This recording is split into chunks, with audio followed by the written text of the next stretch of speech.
Oi galera, tudo bom com vocês? Galera aí do CIEP, muita saudade, vocês é de lá e eu de cá, né? Cá estamos nós para um novo recomeço, né? Infelizmente a gente separado, porém juntos de coração. Sabemos que a gente tem que se reinventar, a história está aí para nos dizer que a gente precisa sempre se reinventar e o ser humano resistiu a tantas dificuldades ao longo de sua história, porque o ser humano é o mais adaptado de todos os seres, portanto, cá estamos nós. Já sabemos que o ser humano já passou por outras, o mundo já passou por outras dificuldades, por outras pandemias, como foi no período da Idade Média, a peste negra. Também sabemos, né, que o mundo já foi varrido aí pela gripe espanhola, principalmente causado aí pela Primeira Guerra Mundial. E também no Brasil nós já tivemos muitas epidemias que varreram aí muitas vidas, ceifaram muitas vidas, então a gente tem que estar preparado para tudo. E cá nesse momento estamos nós para essa nossa aula à distância. E o nosso assunto, galera, a gente já começou em sala de aula, certamente vocês se lembram, a gente começou aí a discutir o iluminismo, aquela filosofia que trouxe para a gente aí a possibilidade da mudança, tanto na política, como na economia, como na sociedade. O iluminismo que falava sobre a universalização dos direitos sociais, das liberdades. O iluminismo que propunha a democracia representativa, né, através da divisão dos poderes em três, o poder executivo, legislativo, judiciário.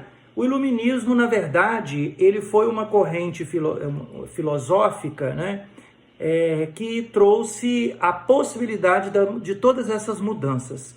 E como a gente está falando de mudanças, nós vamos começar então por uma sociedade que precisava que essas mudanças viessem a acontecer, que é a França, né, a sociedade francesa.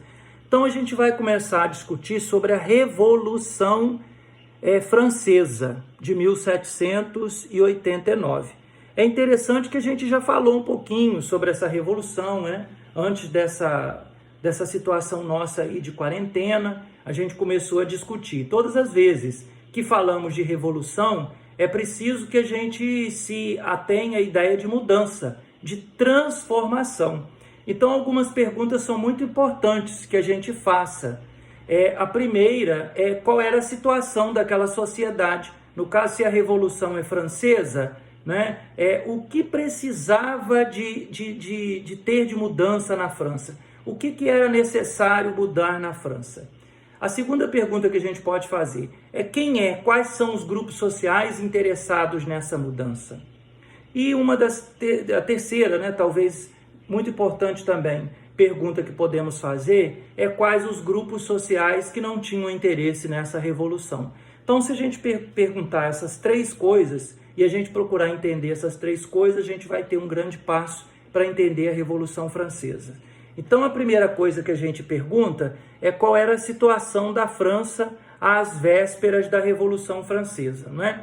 Então, primeiro a gente precisa se ligar aí a três pontos básicos. O primeiro é a questão política da França, a situação econômica e a situação social. Então a gente precisa de atentar a esses três fatos. A situação política, nós tínhamos o absolutismo monárquico, a continuação do antigo regime na França, já no finalzinho do século XVIII. Então a gente tinha um rei, era Luís XVI, absolutista, que mandava com plenos poderes em suas mãos. Então isso era uma situação que a gente precisa de atentar para poder perceber, né, que a situação realmente era necessária, urgia de mudanças. Um rei insensível aos problemas de sua população. A segunda situação é a situação econômica. A França não estava bem das pernas economicamente, principalmente depois que ela sofreu uma crise ainda maior econômica por causa da Guerra dos 7 Anos, que ela travou com a Inglaterra, perdeu esta guerra e depois ela ainda entra numa guerra que não era dela, mas porque ela via nesta guerra a possibilidade de se vingar de uma inimiga que era a Inglaterra, que foi a Guerra de Independência dos Estados Unidos. Isso vai, no finalzinho aí, forçar bastante a situação econômica, reforçar ainda mais a situação, né, de insatisfação popular em relação à política econômica da França no reino de Luís XVI. Então nós vamos perceber que a situação econômica também estava bem precária. A terceira, que não é, né, também é bastante significativa, é a situação social. Nós tínhamos uma França dividida em 3 estamentos, né? Basicamente, a gente não pode dizer que não havia chance de mobilidade social, mas essa mobilidade era bastante difícil. Então nós tínhamos, por exemplo, um primeiro estado composto pelo clero, né, pelo alto clero, as pessoas da Igreja Católica. Nós tínhamos o segundo estado formado pelo rei, pela nobreza.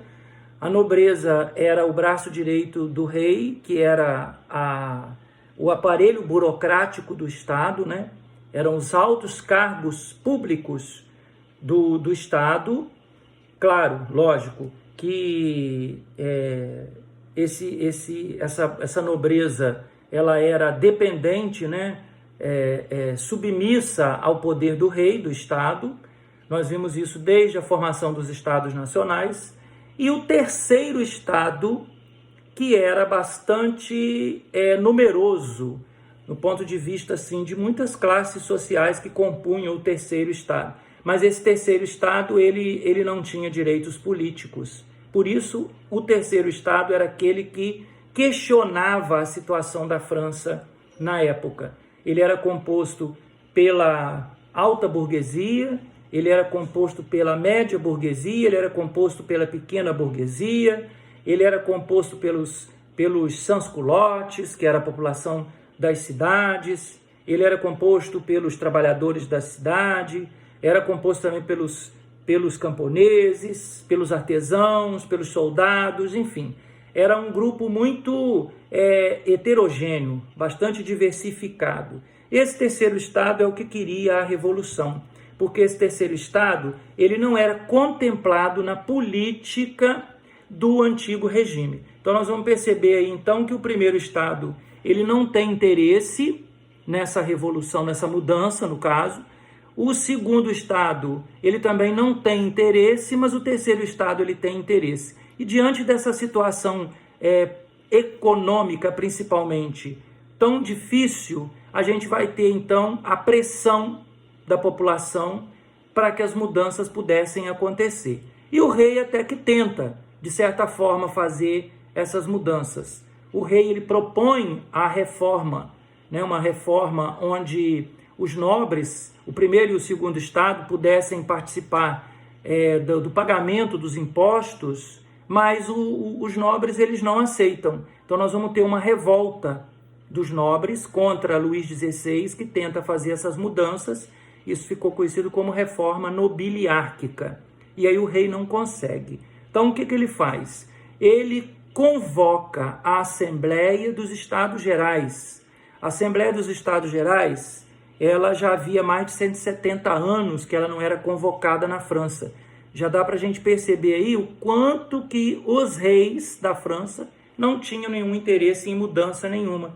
Então ele vai convocar a Assembleia dos Estados Gerais, mas o rei Luís XVI também não consegue fazer com que nenhuma dessas propostas de mudança passem na Assembleia. Isso por quê? Porque o sistema de votação na França, na época, ele era por estado, né? Então, o primeiro estado, que era o clero, o alto clero, ele vota não para as mudanças, porque ele está bem, ele é isento da cobrança de impostos, ele tem direitos que o terceiro estado não tem, né? Ele tem muitas regalias. O segundo estado, por sua vez, está na mesma situação do primeiro, tem regalias, né? Ele não paga impostos, é isento da cobrança de impostos, enfim. Ele também vota não para as mudanças. Só o terceiro estado vota sim para que essas mudanças aconteçam. Então, você tem 2 votos contra 1. Então, se o sistema de votação é por estado, o terceiro estado não consegue fazer com que nenhuma mudança possa acontecer. Então, o que a gente vai perceber nesse primeiro momento na França? Se a situação, dentro dessa tentativa de mudança através das instituições, né, elas não conseguem acontecer, elas passam então a vigorar através das mudanças pela força, né, pelo uso da força. Então a gente vai perceber que a população da França se revolta contra a situação porque quer mudanças, e aí a gente vai ver a participação popular, né, no primeiro movimento, que foi a queda da Bastilha, que aconteceu no dia 14 de julho de 1789. A tomada da fortaleza da Bastilha representa a participação popular no evento, já que podemos dizer que a Revolução Francesa ela foi um movimento empreendido, ou seja, é um movimento que começou por força da alta burguesia. Foi um movimento burguês, com certeza, né? E mais só que a população também vai participar. Na cidade a gente vai ter aí esse movimento, que é a tomada da fortaleza da Bastilha, que vai representar aí uma força muito grande no movimento, porque a Bastilha ela era uma fortaleza que era um símbolo, né, da força maior do Luís XVI e de todos os reis da França, representava o ápice do poder dos reis, né, do absolutismo, e derrubar a Bastilha significava que esse rei ele não era assim tão forte assim, que ninguém pudesse derrubar o seu poder e o seu prestígio. De certa forma, a gente vai perceber também que no campo, a maior parte da população francesa na época era composta de camponeses, eles também vão aderir ao movimento através de um movimento que a gente vai ficar conhecido aí, que a gente vai conhecer como o período do Grande Medo, que foi quando os camponeses começam a invadir os castelos, atacar os nobres e vai colocar literalmente esses nobres para correr, né? Esse período aí vai ser conhecido também como o período dos emigrados, ou da grande imigração, onde muito nobres, para tentar salvar as suas vidas, né, esses nobres vão fugir para outros países fronteira com a França. Enfim, nós vamos perceber aí uma série de movimentações que vão dar origem ao que a gente conhece aí como a Revolução Francesa, né? Aí, nesse período também, ainda dentro da era das instituições, a gente vai ver a assinatura da Declaração dos Direitos do Homem e do Cidadão. Isso vai ser muito importante porque isso vai representar o quê? Literalmente, nem todas as pessoas terão os mesmos direitos, né? Nós vamos ver aí que esse movimento, essa Revolução Francesa, foi uma revolução tipicamente burguesa. Mas, de certa forma, as pessoas poderão respirar mais aliviadas, porque elas terão, por exemplo, o direito de propriedade, o direito de expressão, o direito de ir e vir, enfim, uma série de coisas. A gente vai perceber que, como a burguesia está à frente do movimento, é lógico que a burguesia vai criar, né, leis que impossibilite que a maior parte da população possa participar da política. Mas é interessante que a gente vai perceber que algumas coisas vão acontecer e são coisas muito interessantes para a mudança da situação política como um todo. A gente vai perceber também que quem vai estar à frente dessa revolução, e nesses primeiros momentos, quando a gente vai perceber que o poder político do rei vai ser destituído, ou seja, o rei agora não vai ter tantos poderes assim, mas ele vai continuar existindo de certa forma, né? A instituição de uma monarquia, digamos assim, monarquia constitucional, ou seja, vai haver uma diminuição do poder do rei, mas ele vai continuar existindo ali. Então a gente tem os moderados no poder, que são os girondinos. Os girondinos é essa classe social, um partido político formado principalmente por essa classe social que a gente falou lá atrás, formada pela alta burguesia, né? Então, a gente vai perceber que nesse primeiro momento, a gente tem à frente a burguesia, a alta burguesia no poder, nesse governo, digamos assim, nesse primeiro governo da França pós-revolução.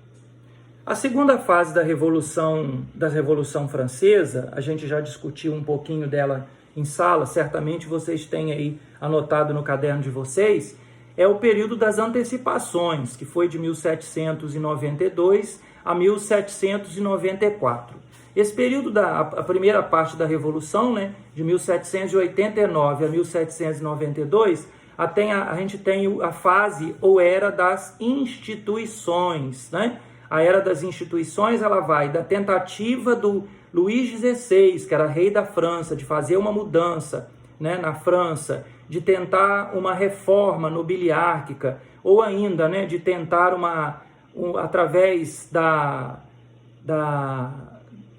Assembleia Nacional Constituinte, de fazer as reformas, né? Mas como ele não consegue, porque o sistema de votação era por estado, e a gente viu lá atrás, ele não conseguiu.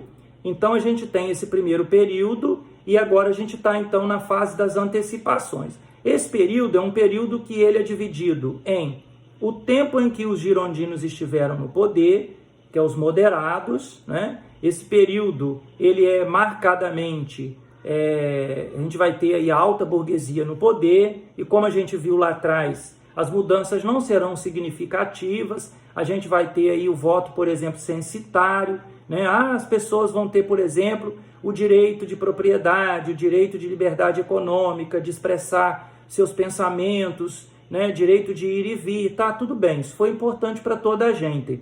Mas a partir do momento que você institui o voto censitário, o que é o voto censitário? Você só participa de política se você provar a sua renda. Então, o que a gente vai perceber com isso? A gente vai perceber que poucas pessoas terão participação política. Então, como as mudanças não aconteceram, também houve, né, a descoberta de um plano do Luís XVI, atrelado aí aos austríacos, principalmente, da invasão da França para acabar com a Revolução e instituir novamente o autoritarismo na França. Então a gente vai perceber que os jacobinos é aquela ala mais radical da Revolução, eles vão assumir o poder, né? E aí a gente vai ter um período marcadamente radical. Esse período é chamado de período do terror, a fase do terror, com a instituição, por exemplo,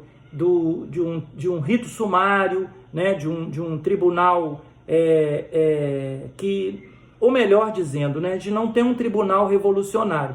O rito sumário é quando você julga as pessoas, né, de serem contrárias àquelas ideias que estão sendo difundidas e discutidas, e a pessoa ela não passava nem por um julgamento, simplesmente elas eram condenadas principalmente aí à morte, à guilhotina, né, por esse grupo radical que são os jacobinos, sem passar por um tribunal. Esse é o chamado período do terror, a fase mais cruel da Revolução Francesa.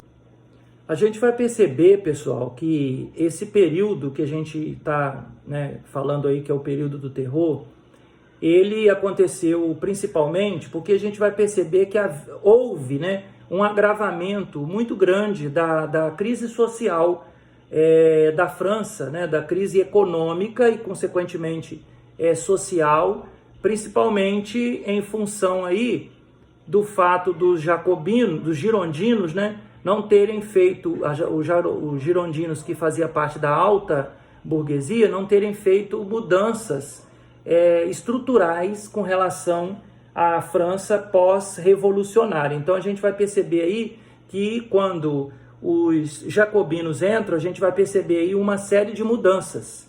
Esse agravamento social faz com que os jacobinos assumam o poder através de um golpe, destituindo os girondinos do poder, e aí eles vão fazer aquilo que a gente percebia que era, né, uma necessidade da França, e a Revolução acontece principalmente por isso, que seria a distribuição de terras entre os camponeses, né, maior igualdade social entre as pessoas, a formação, o congelamento de preços e de salários, enfim, uma série de mudanças na estrutura econômica da França e que a gente percebe que atende principalmente aos interesses das classes menos favorecidas. Isso a gente vai perceber. Só que essa radicalização política dos jacobinos foi o seu ponto mais fraco, porque aí o próprio Robespierre, que era líder, né, desse grupo, também conhecido como Grande Incorruptível, essa instabilidade causada por esta, digamos assim, esse rito sumário contra aqueles que eles consideravam contrários à Revolução Francesa, acabou fazendo com que houvesse, em relação a eles, uma repressão muito grande também. E aí a gente vai ver que os girondinos assumem novamente o poder através de um diretório, com o golpe do Thermidor, né? Onde Robespierre vai ser condenado à guilhotina, e depois de um certo tempo, ainda a Revolução não tendo terminado, já 10 anos de Revolução, né? Napoleão Bonaparte, que era uma figura bastante emblemática nesse processo revolucionário, ele, com apoio do exército, ele dá um golpe no diretório, que era governado pelos girondinos, e assume o governo da França em novembro de 1799, e aí a gente vai ter um longo período conhecido como Era Napoleônica. A princípio ele governa a França através de um consulado, né, e depois ele acaba se colocando como um imperador da França, e o objetivo dele era transformar o país numa das maiores potências do mundo inteiro, mas principalmente uma grande potência na Europa, e esse período a gente vai conhecer como período napoleônico, ou Era Napoleônica. O grande lance do Napoleão Bonaparte é o seu imperialismo. O objetivo dele era barrar, né, a força econômica da Inglaterra, né? A gente vai perceber muito isso quando ele institui o bloqueio continental, que ele vai perceber que para a França ser uma grande potência era preciso derrubar uma economia muito forte dentro da Europa, que era a economia inglesa, a Inglaterra. Então ele vai, através da instituição de um bloqueio mesmo, né, chamado de bloqueio continental, em 1806, onde ele, em linhas gerais, ele proíbe que os países comercializem com a Inglaterra. A gente vai perceber que alguns países, a princípio, vão aderir a essa ideia de Napoleão Bonaparte, mas depois eles acabam afrouxando, como é o caso de Portugal, como é o caso da Rússia também, e o Napoleão Bonaparte acaba tendo que fazer guerra com todo mundo. Em relação a Portugal, o que explica a chegada da família real portuguesa ao Brasil em 1808, Dom João VI com toda a sua corte, é o fato de que havia a possibilidade, como aconteceu de fato, né, de uma invasão iminente das tropas francesas de Napoleão Bonaparte a Portugal.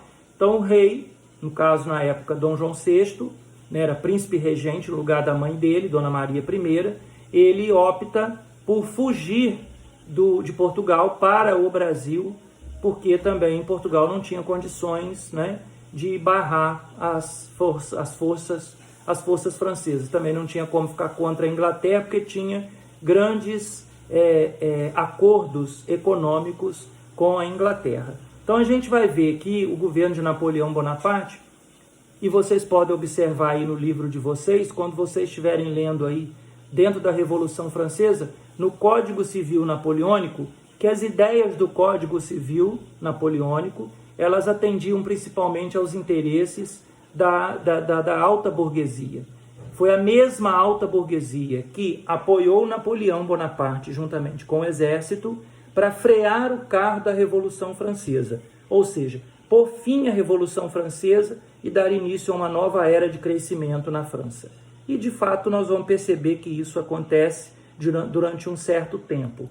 O que fez com que Napoleão Bonaparte perdesse o controle da situação? Talvez seja a sua vontade de ir além, né? Ir longe demais. Esse olhar de um grande estadista como foi Napoleão Bonaparte, com essa vontade de ir longe demais, talvez seja o seu germe destruidor que vai fazer com que em 1815 ele acabe perdendo a guerra definitivamente, né? E vai passar o resto dos anos de sua vida preso, né? Na ilha de Santa Helena, sob a responsabilidade, aí, no caso, dos ingleses. Então, gente, a Revolução Francesa basicamente é isso. Era a necessidade de uma mudança num país tipicamente agrário, com uma economia bastante enfraquecida, que já vinha de uma guerra, de uma sociedade dividida em estamentos, em que apenas o primeiro e o segundo estado tinham direitos políticos, não pagavam impostos, eram isentos da cobrança de impostos, tinham todos os direitos, enquanto que o terceiro estado carregava toda a responsabilidade do país e não tinha direito a nada. Acho que basicamente é isso. O que vocês vão fazer então? Vocês vão ler no livro de vocês, pesquisando lá no índice, o tema Revolução Francesa, revisando o conteúdo, tirando do conteúdo todas essas informações que a gente acabou de ver nesse vídeo, tá bom? Eu vou enviar para vocês também uma atividade para vocês realizarem. Vocês vão colocar essa atividade no caderno de vocês, vão anotar a data da nossa aula dessa semana, né? Os dias de aula vocês vão colocar a data, vão responder essas questões e eu vou estar à disposição de vocês para tirar a dúvida dentro da nossa plataforma Google Classroom, tá bom? Um grande abraço para vocês todos, tirem dúvidas, lendo, me fazendo perguntas, respondendo as questões que eu vou enviar para vocês. Se tiverem dúvidas, a gente vai discutindo aí, como se a gente estivesse junto. Um grande abraço para todo mundo.